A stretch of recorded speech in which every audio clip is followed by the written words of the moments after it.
Sarah moved her emergency fund to a high-yield savings account 2 years ago and felt genuinely smart about it. She had done the research. She knew the big banks were paying next to nothing. She found an online bank offering 4.8% and moved her $25,000 over.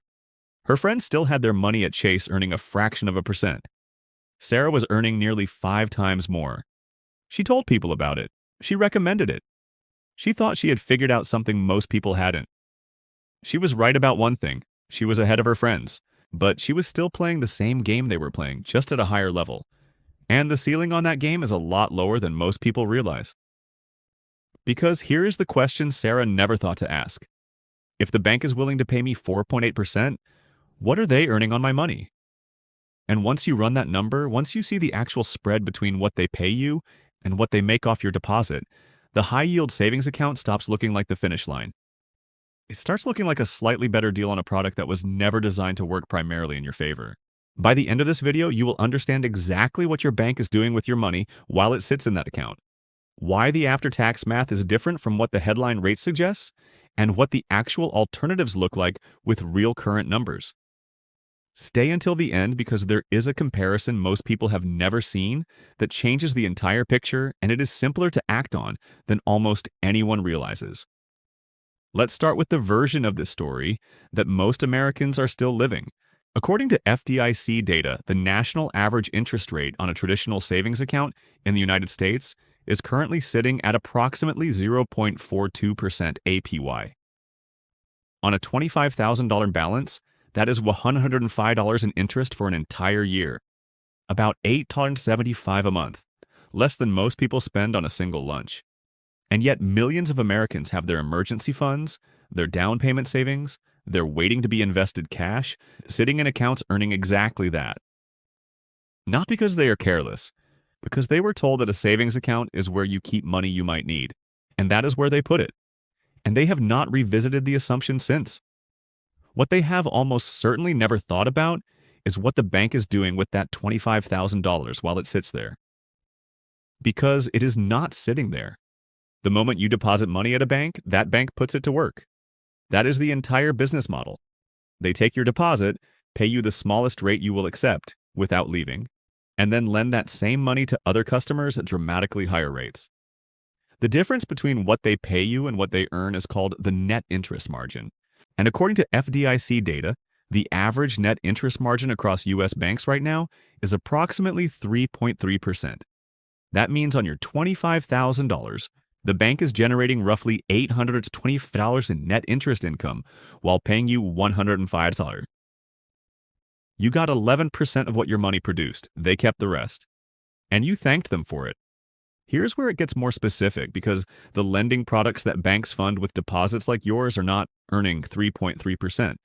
Some of them are earning far more. The average credit card APR in the United States right now is hovering around 21%. Personal loans are running around 11% to 13%. Auto loans on used vehicles are near 8%. Mortgages are around 6.8%. Every one of those products is funded in part by deposits sitting in savings accounts. Your bank is paying you 0.42% and lending your money to credit card holders at 21%. That is a spread of over 20 percentage points. On a portion of your $25,000, that profit is not even close to what you are receiving. And this is before the fees, overdraft charges, ATM fees, monthly maintenance charges, interchange revenue from debit card transactions, and the float income banks earn by holding funds for a day or two before transactions clear. American banks collected an estimated $12 billion in overdraft and related service fees in a recent year. These are not separate businesses. They are all running on top of the deposit base that you and customers like you are providing.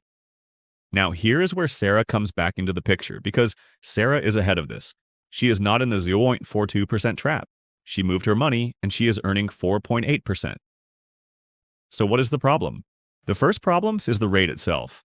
A lot of high-yield savings accounts advertise a rate that applies only under specific conditions. Some use tiered structures where the top rate applies to only the first $1,000 or $5,000. After that, the rate steps down. Others offer promotional rates for the first 60 or 90 days, then quietly reduce them. Sarah saw 4.8% in the headline. Her effective rate on the full balance may be lower than that, and even if it is not today, it may be next month. Banks can and do change their savings account rates without meaningful notice. The rate is not guaranteed. It is a marketing decision that can be revised whenever the competitive environment shifts. The second problem is taxes. Interest earned in a savings account, whether it is a traditional account or a high-yield account, is classified as ordinary income by the IRS. That means it is subject to federal income tax, and in most states, state income tax as well. If Sarah is in the 22% federal bracket and lives in a state with a 5% income tax rate, she is losing 27 cents of every dollar of interest she earns before she sees it. Her $1,200 in gross interest becomes roughly $876 after taxes. That is still significantly better than a traditional savings account, but it is not 4.8%. It is closer to 3.5% on an after-tax basis. The third problem is the one that most people watching this video have never considered, and this is the part that actually changes everything. Here is the question to ask. What is the high-yield savings bank doing with Sarah's $25,000 to generate the returns that let them pay her 4.8%? The answer is the same thing the big bank is doing with the traditional savings customers' money. They are lending it out. They are buying short-term government securities. They are running the same profit machine. The only difference is that an online high-yield bank with lower overhead and more competition for deposits shares a larger portion of that profit with the depositor. But they are still the middleman. They are still taking a cut. And here's the question that follows naturally once you see that. If the bank is buying short-term Treasury securities with my money and earning a government rate, why can I not just buy those Treasury securities myself and keep the full yield? The answer is that you absolutely can, and most people have no idea. Let's run the actual numbers on 3 scenarios using the same $25,000 at over 12 months, because this is where the comparison becomes impossible to ignore. Scenario 1 is the traditional savings account at 0.42%. APY, gross interest earned over 12 months, is $100. After federal and state taxes at a combined 27%, the depositor keeps approximately $77. That is what responsible saving looks like for a significant portion of Americans. $77 on $25,000 for a full year. Scenario 2 is the high-yield savings account at 4.8% APY. Gross interest earned is $2,200. After the same 27% combined tax rate, the depositor keeps approximately $876. That is a genuinely significant improvement. Sarah was right to move her money. She is earning more than 10 times what she would have earned at the big bank. But she is still paying full federal and state income tax on every dollar of that interest, and the rate can change without warning. Scenario 3 is a Treasury bill ETF, specifically a fund like SGOV, which is one of the most widely held short-term Treasury ETFs available through virtually any brokerage account in the United States. As of early 2025, SGOV's 30-day SEC yield is approximately 4.3%, with a trailing 12-month yield closer to 5.1%. On $25,000, that is roughly $1,075 to $1,075 in gross income, depending on which yield measure you use. Now here's where it gets interesting. Interest income from U.S. Treasury securities is exempt from state and local income taxes under federal law. That is not a loophole or a strategy. It is written into the tax code. So, Sarah, if she moves her money to SGOV, pays federal income tax on her Treasury income, but pays 0 state income tax on it. If her state income tax rate is 5%, she is saving 5% on every dollar of interest she earns. After federal tax only at 22%, she keeps approximately $839 to $995 on that same $25,000. In a high-tax state like California, New York, or New Jersey, that exemption alone can be worth the difference between the two options. But the comparison is not just about the after-tax yield. It is about the structure. Sarah's high-yield savings rate is a marketing decision made by a bank. SGOV's yield is a direct function of Treasury bill rates set by U.S. government auctions. It is transparent, market-driven, and tracks the federal funds rate. There is no promotional period, no tiered structure, no bait and switch. The expense ratio is 0.09% annually. On $25,000, that is $22.51 a year. And unlike a bank deposit, when you own SGOV, you are not a depositor whose money is being lent to credit card holders at 21%. You are a direct lender to the United States federal government. The bank has been cut out completely. Now, there are two objections that come up almost every time this conversation happens, and both of them deserve an honest answer rather than a dismissal. The first is FDIC insurance. Savings accounts at banks are insured up to $250,000 per depositor per bank by the federal government. If your bank fails, the government makes you whole. That is a real protection, and it should not be dismissed. But consider what you are comparing it to. When you buy Treasury bills through SGOV, you are holding securities issued by the same federal government that backs FDIC insurance. The credit risk on U.S. Treasury securities is essentially zero because the federal government has never defaulted on its debt obligations in the history of the country. You are not moving from safe to risky. You are moving from a government guarantee on your bank's obligation to holding the government's own direct obligation. In terms of credit risk, the comparison is closer than most people assume. The second objection is liquidity. What if I need the money immediately? This is worth taking seriously. A savings account withdrawal is typically available same day. SGOV settles in 1 to 2 business days after you sell, like any stock or ETF. For your checking account funds that you use for daily expenses, rent, groceries, bills, this matters and those funds should stay in your bank.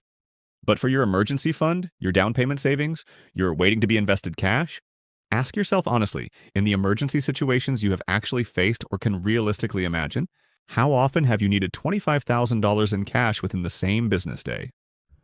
For most people, the honest answer is never. 1 to 2 business days is functionally immediate in almost any real scenario. And the difference in yield while that hypothetical emergency is not happening is real money every single month. For people who want complete flexibility and the same state tax exemption without any settlement delay consideration, Treasury-only money market funds available at brokerages like Fidelity, Schwab, and Vanguard are another option worth knowing about. These funds invest exclusively in Treasury securities, offer daily liquidity, currently yield in the range of 4% to 4.5% depending on the fund, and carry the same state and local tax exemption as direct Treasury holdings. They function similarly to a savings account in terms of access while providing the tax efficiency that a regular high-yield account does not. The framework here is simple. Keep your checking account. You need it for the money that comes in and goes out regularly. But identify every dollar that is sitting idle, your emergency fund, your savings for a specific goal, any cash that is waiting to be deployed elsewhere, and ask one question about each of those dollars. Is my bank the best middleman for this money? Or can I lend it to the government directly and keep more of what it earns? Sarah did something right when she moved her money to a high-yield savings account. She was paying attention. She made a better choice than most people make. But the high-yield savings account is not the end of the optimization. It is a more competitive seat in the same machine. The machine still has a middleman, the middleman still takes a cut, and the rate the middleman offers you is still subject to their business decisions rather than to market forces you can see and track in real time. The most important financial habit is not finding the best savings account. It is asking what your money is actually doing while it sits somewhere, who is benefiting from it, and whether the arrangement you have with your bank is the best available arrangement or simply the most familiar one. For most Americans with idle cash and savings accounts, traditional or high yield, the answer to that last question is the same. And the alternative, for the first time in a long time, is genuinely accessible to anyone with a brokerage account and 15 minutes to set it up. Your money has been working for your bank for years. It is time to ask whether it can work a little harder for you instead. Dear viewer, if you found value in this video, like it and share it with friends and family. Subscribe to our channel and turn on the bell icon so that you will be notified every time we upload a new video. Thank you for watching until the end. We will see you in our next video. Until then, stay safe and stay blessed.